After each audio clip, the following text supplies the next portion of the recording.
Halo Sobat Bahasa Indonesia, selamat datang di video pembelajaran hari ini. Pada kesempatan kali ini, kita akan memasuki salah satu keterampilan penting dalam berbahasa, yaitu kemampuan mendengarkan. Keterampilan ini sangat penting, karena melalui mendengarkan yang baik, kita bisa memahami informasi, menangkap pesan, hingga menafsirkan makna dari apa yang disampaikan oleh penutur. Ingat, tes ini bukan hanya soal mendengar, tapi juga memahami isi, menyimpulkan, dan menganalisis apa yang kalian dengar. Dengarkan baik-baik, jangan terburu-buru menjawab, dan pastikan jawaban kalian sesuai dengan apa yang telah disampaikan dalam audio. Siap? Yuk, kita mulai! Selamat mendengarkan dan semoga sukses! Revitalisasi sungai kota untuk keseimbangan ekologis. Pendahuluan. Sungai merupakan salah satu komponen vital dalam sistem ekologis kota. Dalam sejarahnya, banyak peradaban besar tumbuh di tepi sungai karena keberadaannya yang menyediakan air bersih, mendukung pertanian, transportasi, hingga menjadi pusat budaya dan sosial masyarakat. Namun, seiring dengan berkembangnya urbanisasi dan industrialisasi, sungai-sungai di wilayah perkotaan mengalami degradasi yang signifikan. Di Indonesia sendiri, sungai-sungai besar seperti Ciliwung di Jakarta, Brantas di Jawa Timur, dan banjir kanal di Semarang menjadi saksi bisu bagaimana pembangunan kota yang tidak ramah lingkungan dapat menghancurkan keseimbangan ekosistem alami. Revitalisasi sungai kota bukanlah sekadar upaya estetika atau proyek pembangunan semata, melainkan bentuk tanggung jawab ekologis dan sosial yang mendesak. Dalam konteks lingkungan yang semakin rentan akibat perubahan iklim dan pencemaran, sungai harus dikembalikan pada fungsinya sebagai ekosistem hidup yang menopang keberlanjutan kota.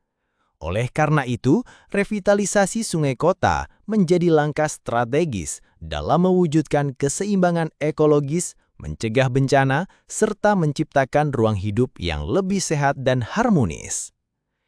Isi badan argumen. 1. Sungai sebagai tulang punggung ekologis kota. Sungai bukan sekadar badan air yang mengalir, melainkan jaringan ekologis yang menyambungkan berbagai elemen kehidupan.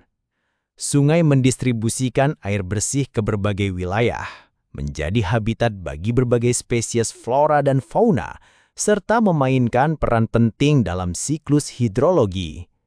Keberadaan vegetasi di bantaran sungai membantu menyerap air hujan, mencegah erosi, dan menjaga kelembaban tanah. Ketika sungai tercemar oleh limbah industri, rumah tangga, dan sampah plastik, semua fungsi ekologis ini terganggu. Air menjadi tidak layak konsumsi, ikan dan biota air mati, serta terjadi penurunan kualitas udara dan suhu mikroklimat sekitar sungai. Maka dari itu, revitalisasi sungai yang komprehensif bukan hanya soal mengeruk sedimentasi atau membuat jalur jogging, melainkan upaya mengembalikan fungsi ekologisnya secara utuh. 2. Dampak kerusakan sungai terhadap kehidupan perkotaan. Degradasi sungai membawa dampak serius bagi keberlanjutan hidup warga kota. Banjir menjadi salah satu ancaman nyata. Ketika sungai tidak mampu lagi menampung debit air karena pendangkalan dan penyempitan, air meluap ke permukiman. Hal ini terjadi hampir setiap tahun di kota-kota besar Indonesia. Selain itu, sungai yang tercemar menurunkan kualitas air tanah dan menyebabkan berbagai penyakit kulit, pernapasan, hingga penyakit pencernaan. Dari aspek sosial, sungai yang kotor dan berbau menciptakan ketimpangan kualitas hidup antara wilayah hulu yang bersih dan wilayah hilir yang kumuh. Sungai yang dahulu menjadi ruang interaksi sosial, kini menjadi sumber konflik dan ketidaknyamanan. Dengan demikian, revitalisasi sungai tidak hanya penting untuk lingkungan, tetapi juga untuk keadilan sosial dan kesehatan masyarakat. 3. Revitalisasi sungai sebagai strategi adaptasi iklim. Perubahan iklim telah membawa tantangan baru bagi kota-kota besar. Curah hujan yang ekstrim, suhu yang semakin panas, dan pola cuaca yang tidak menentu. Sungai yang sehat berfungsi sebagai penyangga alami terhadap dampak perubahan iklim tersebut. Revitalisasi yang melibatkan penghijauan bantaran, pembuatan ruang retensi air, dan pengelolaan sistem drainase alami dapat membantu menyerap air hujan secara optimal, mengurangi limpasan permukaan, dan menghindari banjir bandang. Program seperti naturalisasi sungai yang telah dilakukan di beberapa kota seperti Seoul, proyek Cheonggyecheon, membuktikan bahwa pendekatan ekologis dalam pengelolaan sungai memberikan manfaat besar tidak hanya secara lingkungan, tetapi juga ekonomi dan sosial. Kota menjadi lebih sejuk, ruang publik bertambah, dan kualitas hidup meningkat. 3. Strategi implementasi revitalisasi sungai kota.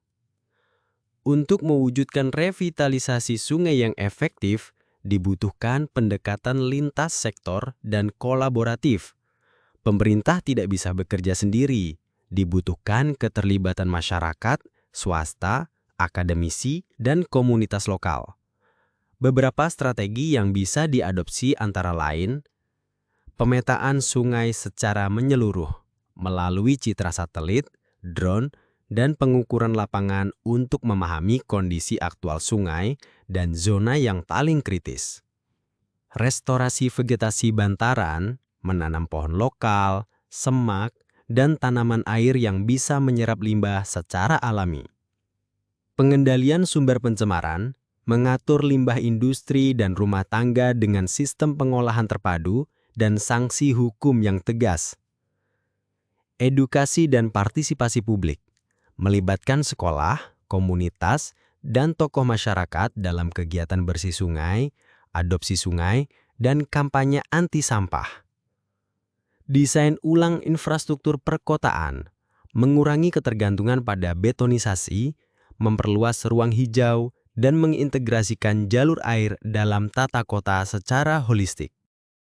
5. Studi kasus dan praktik baik di berbagai daerah. Sejumlah kota di Indonesia telah mulai melakukan revitalisasi sungai, meskipun belum merata. Kota Surabaya misalnya, melalui program Kali Bersih, berhasil menghidupkan kembali fungsi sungai sebagai ruang publik yang sehat dan estetis. Pemerintah Kota Bogor juga melakukan langkah serupa melalui program Ciliwung Bersih yang menggandeng masyarakat dan komunitas pecinta lingkungan. Namun, yang menjadi tantangan utama adalah konsistensi dan keberlanjutan. Banyak proyek revitalisasi berhenti setelah seremoni peresmian karena kurangnya anggaran atau perubahan kepemimpinan. Oleh karena itu, dibutuhkan kebijakan jangka panjang yang berkelanjutan dan regulasi yang mendukung agar upaya ini tidak menjadi proyek musiman belaka. Kesimpulan, revitalisasi sungai kota adalah keniscayaan dalam menghadapi tantangan ekologis abad ke-21. Sungai yang sehat adalah indikator kota yang sehat. Lebih dari sekedar proyek pembangunan, revitalisasi sungai mencerminkan paradigma baru dalam tata kelola lingkungan yang berpihak pada alam dan manusia secara seimbang. Dengan merehabilitasi sungai, kita tidak hanya mencegah bencana, tetapi juga menciptakan ruang hidup yang layak bagi generasi mendatang. Langkah ini memerlukan kesadaran kolektif, komitmen politik, dan partisipasi masyarakat. Kita harus mulai memandang sungai bukan sebagai tempat pembuangan, tetapi sebagai warisan ekologis yang harus dijaga. Tanpa sungai yang hidup, kota akan kehilangan jantung ekologisnya. Dan tanpa keseimbangan ekologis, pembangunan sebesar apapun akan rapuh dan berujung pada krisis. Revitalisasi sungai bukan pilihan, tetapi keharusan. Mari kita mulai dari sungai di depan rumah kita, karena dari aliran kecil yang bersih akan lahir peradaban yang lestari. Terima kasih telah mengikuti tes mendengarkan dalam pembelajaran Bahasa Indonesia hari ini. Semoga kalian dapat memahami dengan baik setiap informasi yang telah disampaikan melalui cuplikan audio tadi. Sampai jumpa di video berikutnya. Tetap semangat belajar dan terus latih kemampuan berbahasa kalian. Salam literasi.